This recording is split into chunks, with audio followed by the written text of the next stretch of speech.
we are here to talk some Star Wars Celebration. We are at the Anaheim Convention Center. We're actually kind of tucked away over by the arena side because the front of the convention center is taken over by a huge dentist conference, and they really California Dental Association, yeah, I think. and they really go all out. Like they got tons of swag bags, and it's an interesting thing. But that's a whole different topic. But we're kind of tucked away over here to a quiet area, and there's been a lot with Star Wars Celebration that has developed in the last few weeks. And honestly, I think there's going to be a lot more that develops in the 2 weeks in front of us. 2 weeks from today, we'll be in this same area, generally speaking, and there'll be tons of cosplay here, tons of people all part of the event, and definitely excited to see it, excited to have it back, first time since 2015, obviously post-pandemic and all of that, so very excited for Star Wars Celebration to return and to be able to experience it all. And so there's been a number of topics since our last video, and so we wanted to hit on some of those as well, and we've got a few more videos planned in the week, 2 weeks up leading up to it. But let's start out just talking about the tickets, because the badges have gone out, and so we're at the point now where it's time to activate them, and that's been a source of concern. I think that's partly what we want to just talk about. Is there's a lot of things that have come up, just like, well, how do I do the Lightspeed thing, and what's this, the virtual panel selection, and do I need my badge to do it, and all of those types of things. So we just want to kind of scroll through here some of these topics, and so let's start with the badges. So first off, since the last time we recorded, there is a whole area on the website and stuff where it is clear that you can pick up badges if you're still looking for a badge for Star Wars Celebration Anaheim. The 4 days are over there, 3 days, all of that. If you're buying just directly from Celebration itself, all that's left is Thursday, and I would imagine that's going to sell out pretty soon. But the resale through Light allows you to connect with someone. So I know, we're actually in that group ourselves. Somebody reached out today as well and said, hey, I have a 4-day if you know anybody that's looking for it. We also have some that we're trying to sell because we had bought our tickets ahead of time just in case they didn't do media. We didn't know if there'd be such reduced attendance that maybe they wouldn't have any sort of media or anything like that. And so now we've got our media badges set, and so it's like, okay, now we need to sell those. But you can check. In fact, I think Celebration tweeted something about that today, maybe just kind of reminding people that that's a place to get to share that information.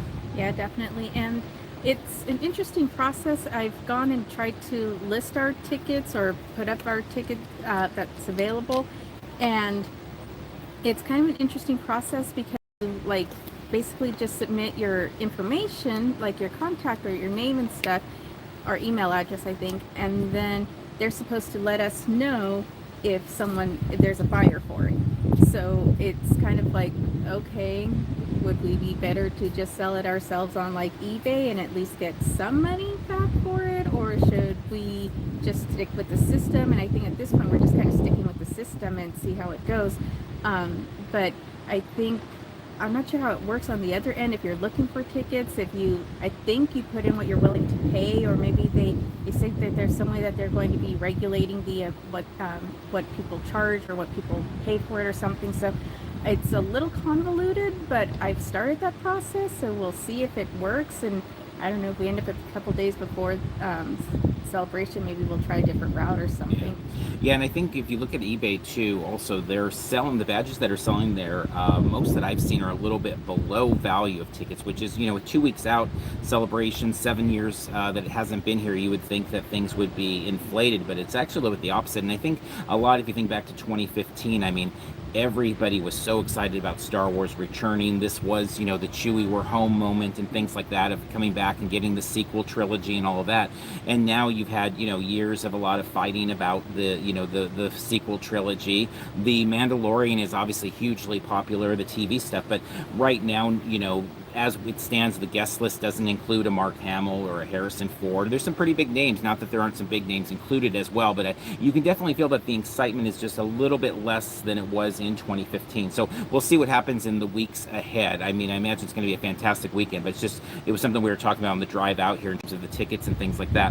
Now, with the badge activation, you do not need to activate them to do the panel and the exhibitor virtual selections, which we'll talk about in a minute, but you do need to activate it before you show up at the convention, because they will be using that for you to be able to get into the show. So it's important to do it, just it's not something that has to be done quite yet, and but it is available now. Yeah, and you'll need it for the Lightspeed Lane Reservations once we're actually the morning of the the events. So we'll get to that. Yeah, we'll get to that.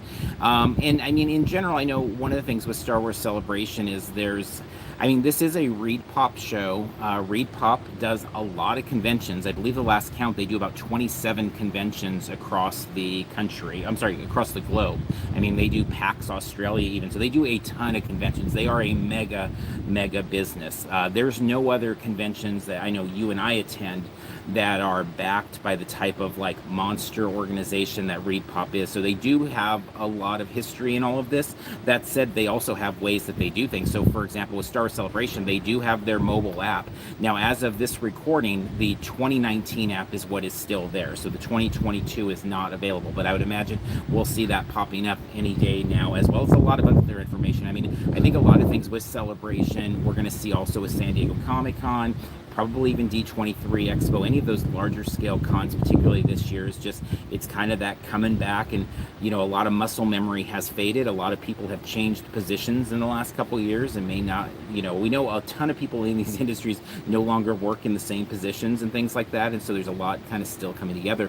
I mean, the fact that we don't know, you know, what the Hasbro exclusives are going to be, or are there going to be Hasbro exclusives for certain with 2 weeks out, those are things that are, you know, unique to the situation. But keep an eye on the app. It should be coming out. And again, I think Celebration will do a pretty good job with posting things on their social media. So as long as you're tuning in over there, you should be fine as well. Yeah, and if you're not already, I would suggest following Star Wars Celebration on Twitter, because they are pretty good about posting stuff there as things come up and stuff.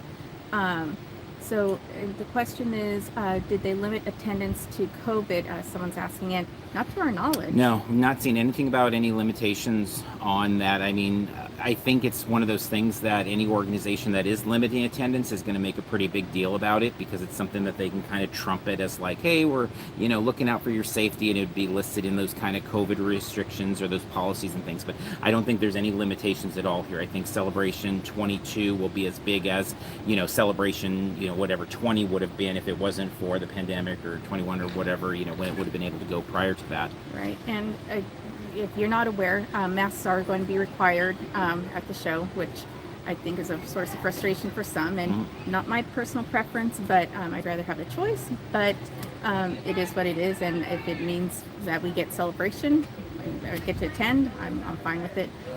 But yeah, I think that's really the only COVID type of conversation. Well, I mean, you have to have the vaccine or the test and all of that stuff too, but I know we covered that in the past. So in terms of following those Star Wars Celebration, if you find them on Twitter, they're at SW_celebration, and you can find all that information there, including the tickets and the activation talk and all of that type of stuff as well. Okay, let's skip over to the Lightspeed Lane Reservations then. So that is once you have your badge activated and you're at the convention, Lightspeed lanes are something that you are able to access every day at 9 a.m. of the convention. And so that is going to be an opportunity now. And this is something that D23, if you've ever been to D23 Expo, they've used something similar to this in the past, but Lightspeed Lane Reservations, and let's actually read directly from them, system may be used to reserve a time to shop in the Celebration store or attend panels on the Galaxy and Twin Sun stages. So those are their biggest stages there, without the need to stand in line. Fans will use the Star Wars Celebration mobile app or Celebration website to reserve a window of time that they'll be allowed to use the Lightspeed Lane entrance to the store or for the panel. We encourage you to arrive at least 30 minutes prior to your panel reservation to ensure admission, and remember, you'll need to scan your badge to enter. Please note, Lightspeed Lane reservations are not available for the Celebration stage. So Celebration stage, we're going to get to that in a second in terms of the virtual queue, or not queue, virtual lottery, I guess, virtual selection process. Yeah, it's always funny with this because no one ever uses the term lottery, I find, in general, which is obviously what it is, a lottery, but there's a lot of reasons they don't want to use that term. But for me, it's always just like, yeah, it's a lottery. To use Lightspeed Lane Reservation, you must have a valid badge for Star Wars Celebration, and you must activate your badge when you receive it. An activated badge is required to access the system and claim your reservation. Lightspeed Lane Reservations will open daily at 9 a.m. Thursday through Sunday. You may not make a reservation prior to that. So this is going to be a way to access some of these things without as much of a wait. Now those are things that will also have standby options, and so those are kind of, I don't want to say they're second or third tier, but obviously they're not the big celebration stage. They're not going to be, Obi-Wan and Andor and things like that on the main stage there, but there's still some really great stuff there. And we're not in this podcast going to dig into all of the panels. I mean, we might hit on a couple things there, but there's a lot of hidden gems throughout the various stages as well. So make sure to pay attention. I think they do a really good job with kind of a diversified collection of panels, but all of their panels are also very, very, very focused on kind of the fan experience, the collecting experience, the cosplay experience, like what the way the fan kind of accesses things more so than a lot of times like academic settings or things like that. Yeah, there's like 9 different stages, or what they consider stages for their panels. And so at one point I was thinking, well, let me just print them all out and then we can highlight a few of them. But it was like well over 100 pages. So yeah, I didn't print them out.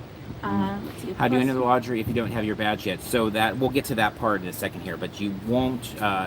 The actual activation of the badge is separate from that. This is just specifically for the Lightning Lane on the day of, which obviously you definitely will need your badge by the day of.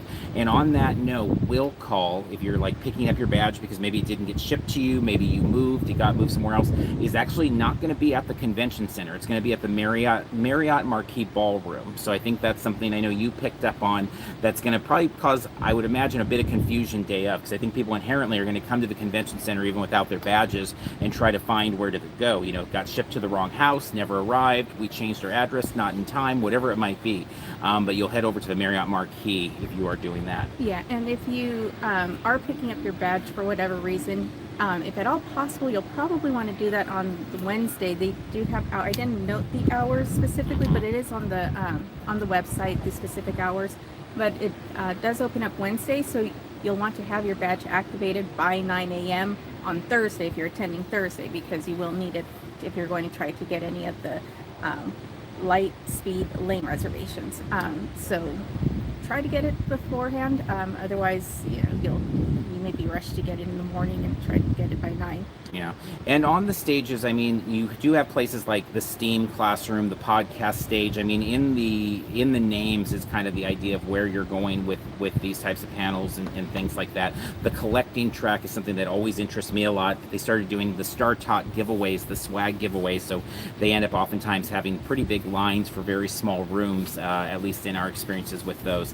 But they're all things to kind of keep an eye on when you look at that panel list and kind of try to decide what you're doing there. Now, let's go ahead and turn over to, let me look at my notes here. Yeah, so actually let's go to talk about the virtual panel selection then and see kind of where that fits into things. So this is coming up, so it was supposed to be yesterday, right, as we're recording this, so we would have already kind of known how it all acted and how the system was, and did what everybody, they had said you had like a week or whatever it was to register, but we know how things like this work, and everybody was going to flood it like in that first minute just in case that mattered to the lottery system, but that did not happen. So with this, the panel selection process is quick and easy. They say, please keep in mind you're allowed to request panels on the days you have tickets, which I think that should be obvious, but I've seen a lot of people have questions about that. I'm not really sure why, and I've seen them stress it a lot. So it seems like a lot of people are asking like, hey, I'm only coming on Saturday, but it's not going to work for the Friday or whatever it might be. Now, to note, as you are working in the system, it is only up for 4 people total. And I know that has caused a lot of frustration, and it's something that you and I don't have to worry about because we don't have a family that we're bringing. But in a case of a family of 5 particularly, or a group of very close people that all want to do something, it is only for the 1 person and the 3 accompanying them. Yeah, and there was a comment about not having received a badge yet, and that lots of people are experiencing that. And yeah, so like we said, the will call will be at the Marriott. But it does say that you don't need to have your badge activated for the virtual panel selection. So again, not entirely sure how that's going to work. I think it does say that it's based on the amount of tickets that you had on your original order and based on your email. So, I mean, it is still a little convoluted, but I guess a good thing about the system that they're using, assuming that it's accurate, is that we'll have several days to fill out the form. So you can try to get that addressed. There's going to be some time. So if you're in that situation where you don't have your badge in hand and you're not sure of how it's going to work, I would pull up the form as quickly as possible and try to get it situated and see if you are able to fill it out, even though you may not physically have your ticket or not. Yeah, I mean, I think that's a big deal, though. Is like they've said numerous times that you don't have to have the badge activated. I'm not sure if that was always going to be the plan. You know, I can imagine maybe if there was one point you were going to have some activation code that when you activated your badge, you got and maybe that's even why it's been delayed a couple days or however long it's going to be delayed here. But I know it is hit because as we had commented here, a lot of people haven't gotten the badges, and they've made a point of saying, hey, if you don't have your badge when you come into Anaheim, whether you're flying from across the globe or you're local, you can pick it up at the Marriott Marquis or the ballroom. I'm sorry, but prior to that, this virtual panel selection process is going to take place. And so I would imagine this is just going to be based all on our email addresses, and the emails that were used to buy the tickets in the first place is probably what it's going to come down to. Now, for anybody that has done a ticket buy or sell that we started out the show talking about, of the idea of buying through the light system or whatever, I'm not sure how exactly that's going to work. And at the end of the day, like many things with this show, we don't know everything until we're going to get there, or until they announce some of these things, I should say, because unlike something like a San Diego Comic-Con or an Anime Expo where we go every year and we see things slightly refined or changed or whatever, this is very different. They haven't been to Anaheim since 2015. Everything could be different than the last experience here. And even the last show in 2019 in Chicago, I mean, it can be very different there. I mean, I know, for example, Hasbro there, they allowed their Pulse members to make reservations to just pick up their exclusives. So being Pulse members ourselves, I'm hoping that's something that's going to happen here in Anaheim, that we won't have any struggle getting our exclusives. They'll announce them. They'll let us book our reservation. We'll just go in, and that's why they're not part of the, the virtual selection process here, because they aren't. We'll get to that in a second, but they're not listed as somebody on there quite yet. But we don't know. For all we know, it's just going to be a free-for-all, and everybody's going to have to run and throw their bodies into line and try to to do that. Let's see. Sorry, I'm trying to catch up on the messages, and they just for some reason the comments. I'm sorry. Sometimes get swag at panels. I think you get swag at some panels. Well, I mean, the collector's track has been historically, I shouldn't say historically, but for maybe the last four celebrations, you have gotten swag kind of every single one. It's been different Star Tot collectibles, and people have been trading them, and all of that's been very consistent. But yeah, also at the panels, the big panels particularly, like I wouldn't be surprised if people walk out with an Obi-Wan, poster if they're selected to be part of that. I remember in 2015 that there was a poster that we weren't able to get, but it was really cool. I don't remember what it was for specifically. So yeah, there is swag, but I don't, there isn't, or at least there wasn't, as I recall, like a pickup spot like there is for Comic-Con, where you don't get tickets or whatever. It's like as you're leaving, they'll hand it to you, or as you're going in, is I believe how it's worked in the past. Now, so adjacent to the virtual panel selection is also the virtual exhibitor shopping selection process. Now, this has been updated. It was Funko and Lego when they first announced it. Now it includes Loungefly as well. But they are also doing this booking system. So you will go into that, whatever it's going to be when that happens. It was supposed to happen yesterday, but when that virtual booking process, lottery, as I call it, comes up, you'll go in there and say, I want Lego, Now, we know it's like a San Diego Comic-Con, they do these types of lotteries based basically even on days and time. So like when we pick, a Hasbro or a Funko, we're saying not just Hasbro or Funko, we're saying Thursday morning Funko or Thursday afternoon.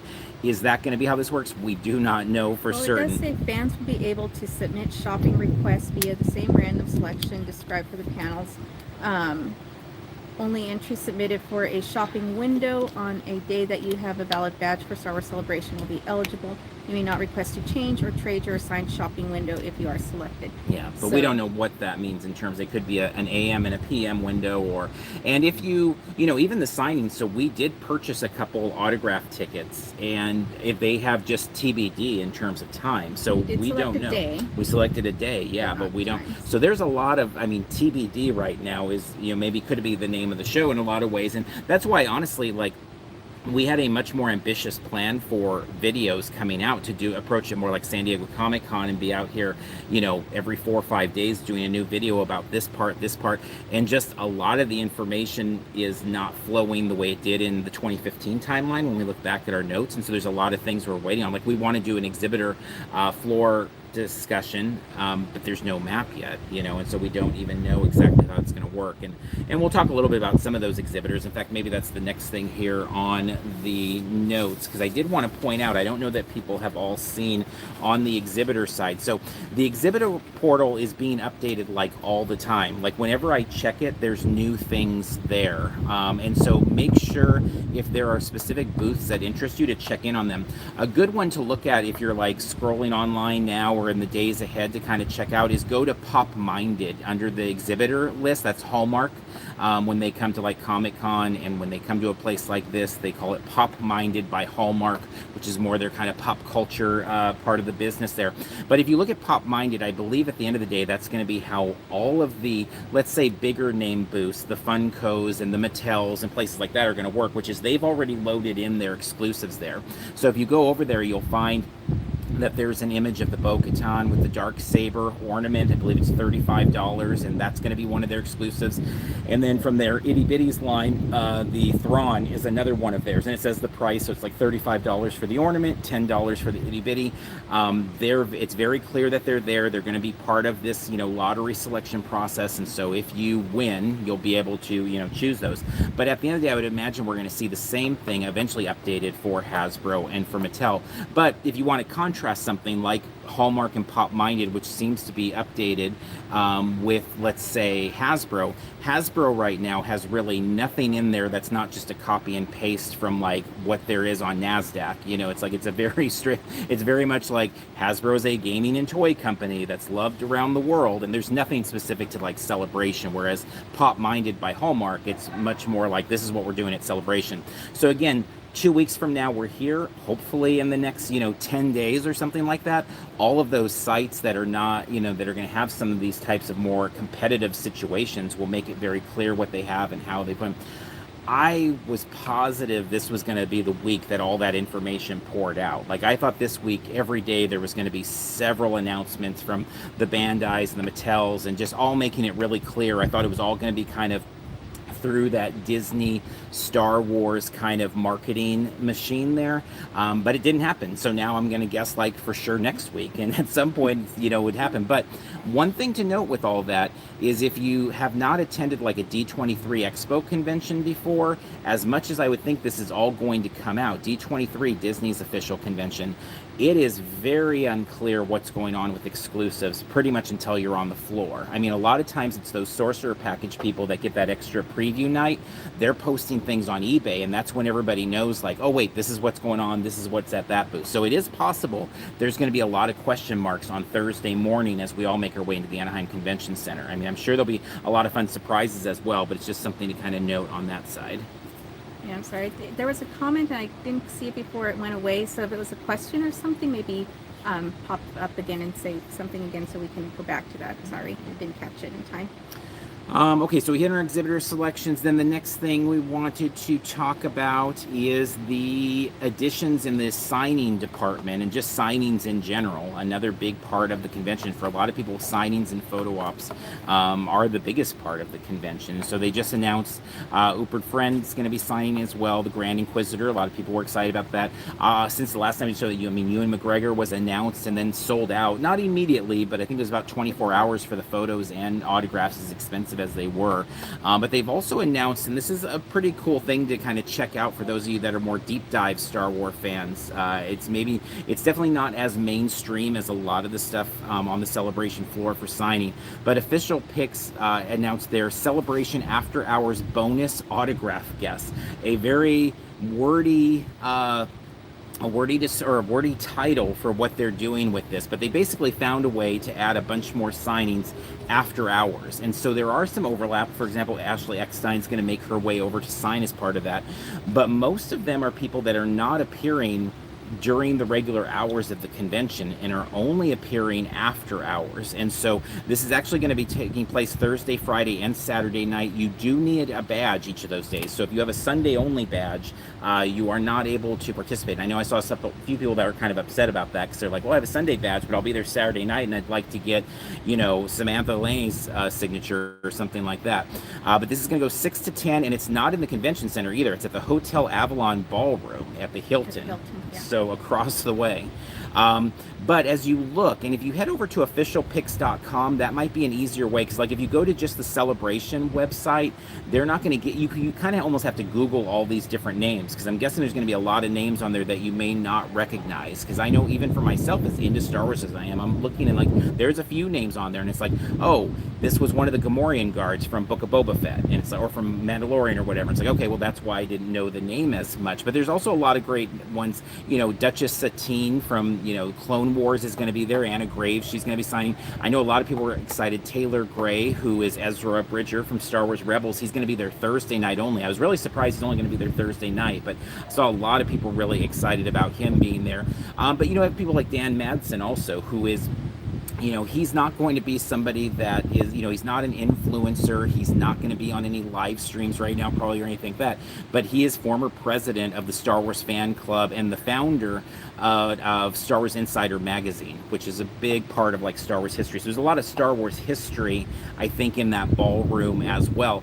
The big kind of guest to me that's over there, which we got him at EmpireCon a couple years ago, but Mike Quinn, who is a puppeteer and did Nien Nunb, who's Lando's sidekick in the Millennium Falcon, and we got him to sign something. He's going to be over there as well. Like, to me, he's somebody that definitely should be on the floor next to Rose, Admiral Akbar. Like, that makes sense, but he's not. He's going to be across the way over there.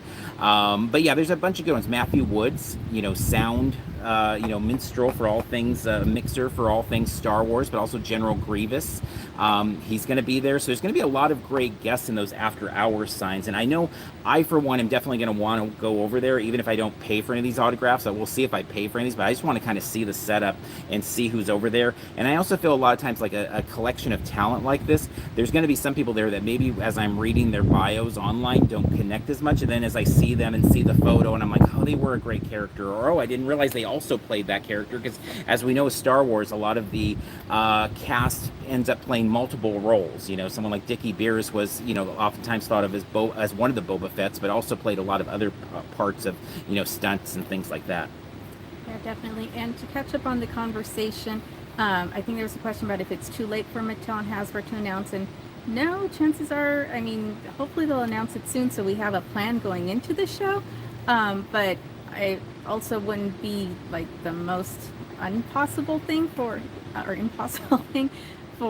them to not announce when we show up the day of and try to figure it out at the time. But so no, not too late, but hopefully it'll be sooner than later.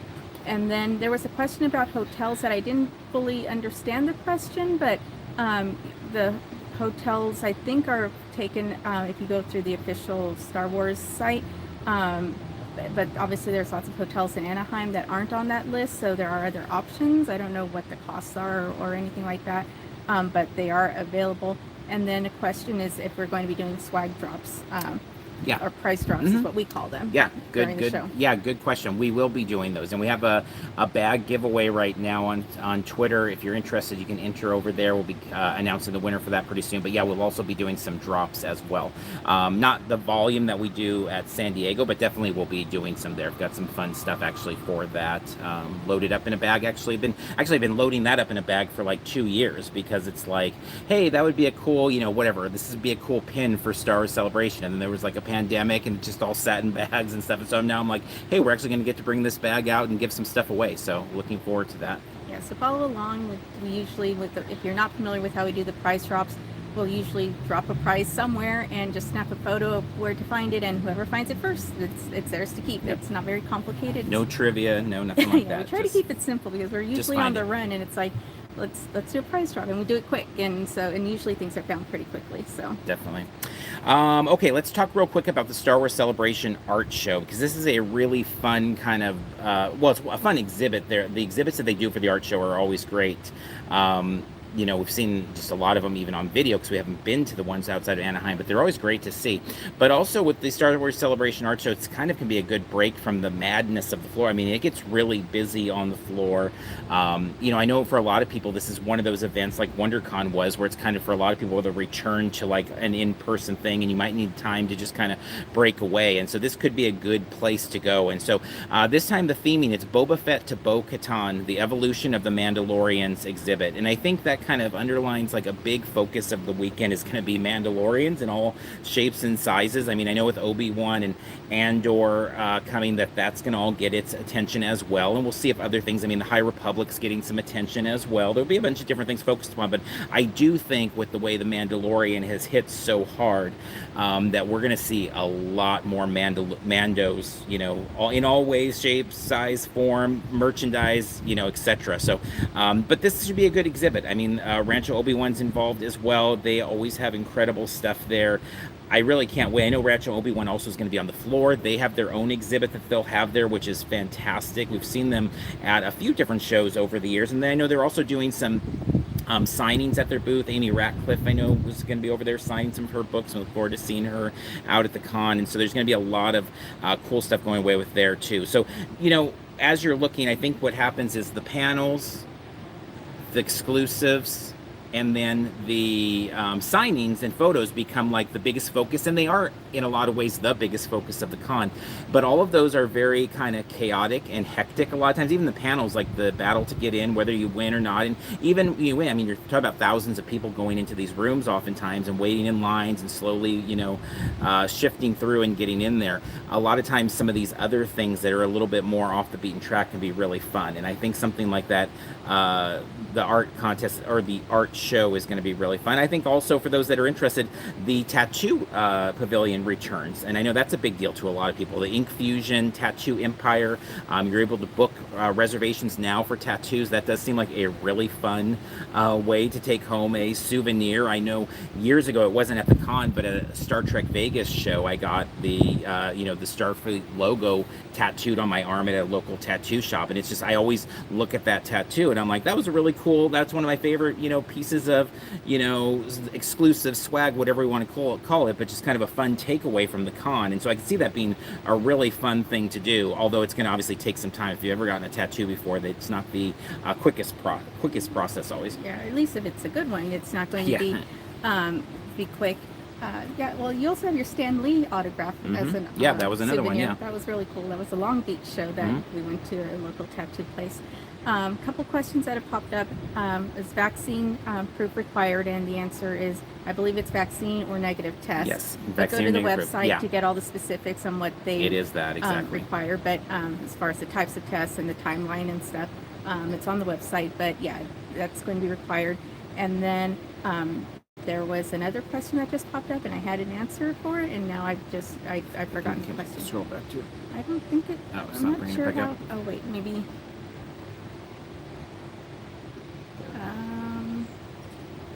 Sorry, but I'm not sure. It's not showing up. Regarding the vaccination, real quick, so you need proof of full vaccination or a negative test.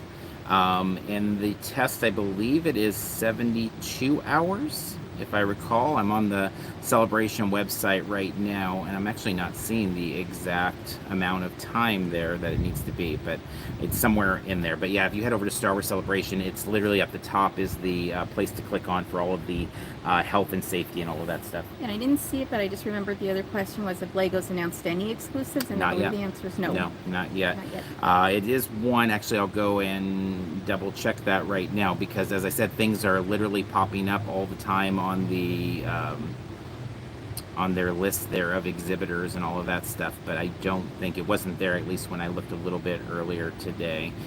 The only one actually that I found that was really developed, I think, was Geeky Tiki's had quite a bit of info about what they're doing, and then the other one was the Pop Minded by Hallmark.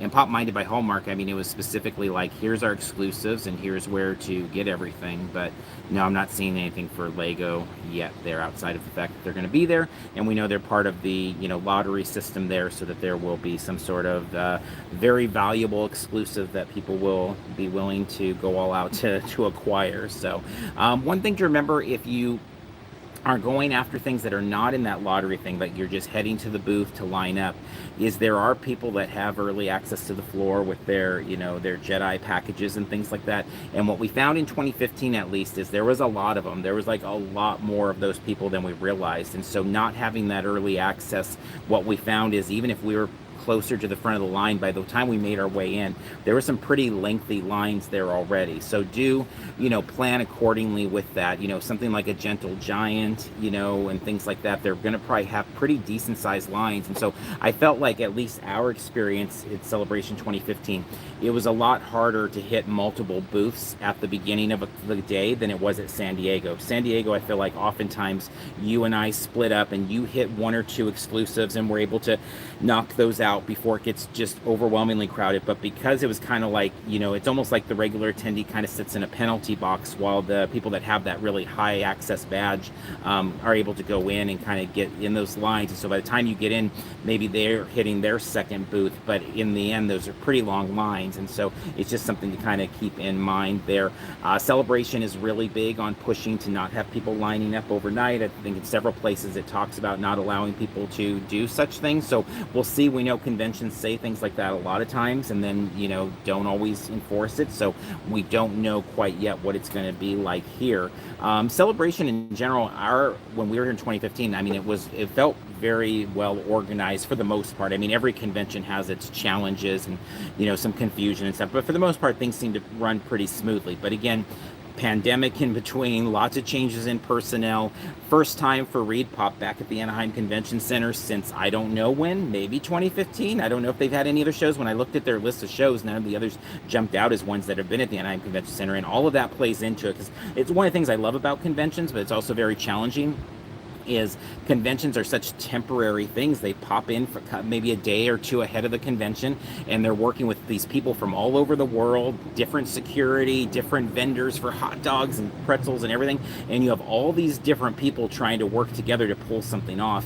And I think in the era that we're in now, it's just even that much more challenging with all of the restrictions that have happened and all the changes in personnel and all of the shortages of staff. We've seen a lot of shortages of staff on the convention center side as well. So these are all things that we have to know, that no matter how well people want to be stocked up on staff and stuff, it could be a challenge on some of those things. And so, as always, pack your patience and be ready to, try to enjoy the con the best you can, even if some of those things are challenges. But we'll talk about some of that stuff as we get a little bit closer to, because we are going to talk more specifically about the floor, and also be doing a visual guide down here where we talk a little bit more specific, particularly for our people. We know we have a lot of people that come to this show that are not from the California area. It's one of the ones that really attracts people from the furthest, I think, that we find in the conventions that we cover from all over the globe. So we'll make sure that it's really clear what's going on here, especially, even things at the Hilton have changed since WonderCon. There's a lot of stuff changing all over the place down here with, construction and different projects and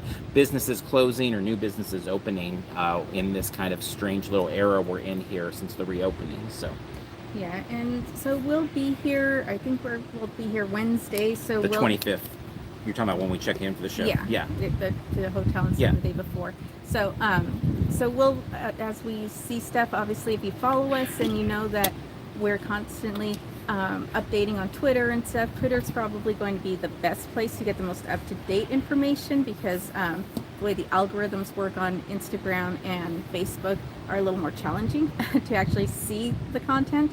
But we're always posting on Twitter and stuff, so follow along if you don't already. And if you don't have a Twitter account, get one just for these big conventions. Just for the weekend, and then you can delete it after the weekend. Just because the information flows more quickly on that site and stuff, or platform.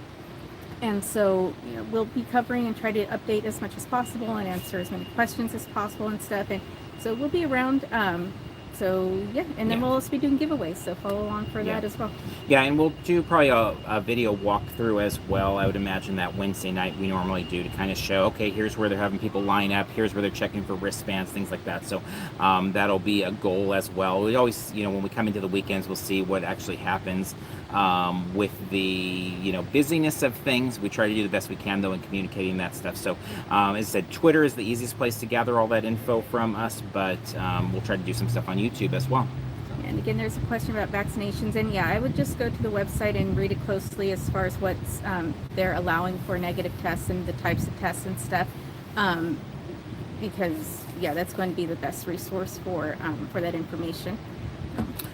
All right, I think with that, we're going to go ahead and wrap up this talk here. So thank you for tuning in. We do appreciate it. If you watch on YouTube, if you would please hit the thumbs up button. We greatly appreciate that. And if you can, share it on social media or let your friends know they're interested in Celebration Talk, and we will have more to come. So with that said, we'll wrap up here, and next time we'll see you in line somewhere.